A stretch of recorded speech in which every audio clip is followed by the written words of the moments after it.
1 year ago, the world was bracing for the fall of Kyiv. Well, I've just come from a visit to Kyiv, and I can report Kyiv stands strong.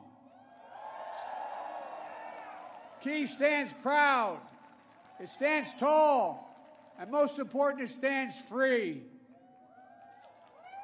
When President Putin ordered his tanks to roll into Ukraine, he thought we would roll over. He was wrong. The Ukrainian people are too brave. America, Europe, a coalition of nations from the Atlantic to the Pacific, we were too unified.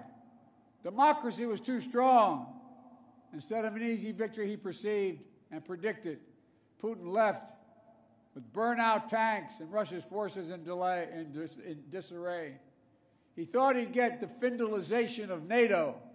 Instead, he got the NATOization of Finland and Sweden.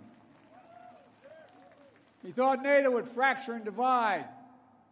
Instead, NATO is more united and more unified than ever before. He thought he could weaponize energy to crack your resolve, Europe's resolve. Instead, we're working together to end Europe's dependence on Russian fossil fuels. He thought autocrats like himself were tough and leaders of democracy were soft. And then he met the iron will of America and the nations everywhere that refused to accept the world governed by fear and force. He found himself at war with a nation led by a man whose courage would be forged in fire and steel, President Zelensky. President Putin is confronted with something today that he didn't think was possible a year ago.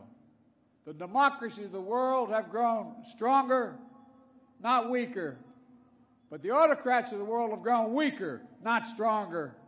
A dictator bent on rebuilding an empire will never be able to ease the people's love of liberty.